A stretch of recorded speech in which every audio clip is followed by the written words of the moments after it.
Welcome back to News 3 Today at 11. If you haven't made plans for Valentine's Day yet, have no fear. Our food and cultural journalist Martina Yvette Allen is here to talk about one of Savannah's newest immersive libation experiences. We're talking about the Sweet Tooth. I can't wait to get into this. Thank you so much for being here today. Thank you for having me again. This is a really exciting one. So again, if you do have last minute plans, this is a good way to actually give your Valentine's Day a little something sweet before the holiday tomorrow. Yeah. So Valentine's or Galentine's, right? Whichever one you choose. So this place is shaking things up, literally. Absolutely. See what you did there. Absolutely. So this is definitely a cocktail immersion experience. And if you are very familiar with the Drayton Hotel's vinyl room, which is located downstairs in like the basement area, you definitely will know that they come up with the most immersive and most entertaining opportunities for people to try different cocktails as well as sometimes food. This time around, this particular venue space, they do not have the food options, but they do have a lot of different sweet cocktails that are great to taste, and this one is called the Sweet Tooth. Okay, so we're taking a look at the interior of this place, which looks just like so magical. It really does. If you walk downstairs and you're like, oh wow, it's like a little apothecary of sweets, and so you have like your sweet wall with the cart. This is like the bathtub, which mimics one of the berry bath drinks, which you'll see very shortly. Do not get into that one, but this here is the interior of the rest of the exhibit as well, and it is an exhibit because it's kind of like a museum. Sprinkle Storms inspired the clouds that you do see above the bar. And popsicles. And popsicles. So there's a number of different cocktails. So they try to use the units of the cocktails to kind of immerse the space. So you'll see gummy bears as soon as you enter, which are really cool. And I really enjoyed this. It was very playful. You had a chance to speak with the Director of Food and Beverage, Peter Hernandez. Absolutely.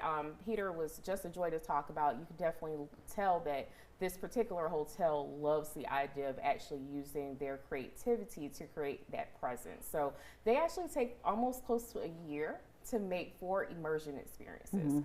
So this one actually was branded and curated off of one of the ones that they had last March, which was the 90s one. If you had the opportunity to enjoy that one, it just looked like a rapture of like a TRL under the basement. It was really cool, and they had all these posters on the wall, and it brought you really back to where you know, you just fell in love with music or hip hop or whatever it may have been. So this was definitely one of those ones that kind of just had that Candyland theme. So it was like a nostalgic and like a little video game and board games and things of that nature. So this concept actually started about 2 years ago, but it has expanded beyond the bar. You mentioned that it's a seasonal thing, so it's a limited time, and each experience is different. Absolutely. So beyond the bar, if you were able to go in October, they had an opportunity for you to play like a Clue interactive game. So they did all cocktails that were based upon the board game Clue, and it came from the vinyl room all the way up to their rooftop bar and also parts of the hotel as well. Let's take a look at some of the drinks, absolutely. Okay? Yes. Okay, so this is the berry bathtub. So as we mentioned before, was the real life version of it, and this one is the cocktail version. So this is a gin immersed cocktail, very high notes of raspberry and strawberry, and they have a chocolate milk cloud that goes on top. It's really tasty, delicious, sweet, bubbly. It tastes like a giggle in a bathtub glass. I like it. I like it. Okay, what's the next one? So the next one actually is that this a one cloud? can also be, it is a cloud, so it's a cotton candy. So the really cool thing about this, that cotton candy is actually Aperol. So they have a cotton candy machine there. It takes a whole bottle of Aperol to make this particular cotton candy, and it's kind of like a French 75.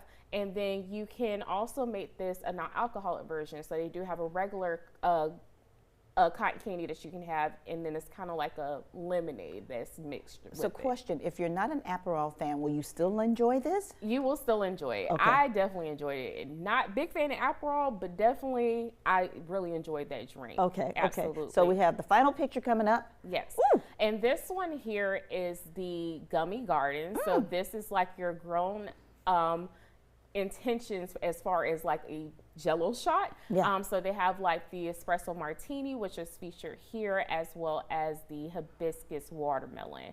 And it was really tasty, just like a really cute way to kind of just present a Jello shot. And you can see it's like in a candy shaped dish. It is. Okay, so the hours of operation every day of the week. Every day of the week. So they do have it, the latest one will be until about 2 a.m., which I believe is on Saturdays. It normally starts around 5, and from Thursday through Friday, they actually have a $72 experience from 5 to 6. So if you want to make your own cocktails, you get the opportunity to make 2 cocktails for $72, and you can find that on Eventbrite. All right, thank you so much, Thank Martina, you for having joining me. us. And you can find the link to Martina's blog, a dash of that, a dash of history, this segment, and any of her previous interviews on our website at wsav.com/Martina. Coming up after the break, you know what's going on. A weekend of happening, so many. Stay with us. You're watching WSAV News 3 today at 11. We'll be right back.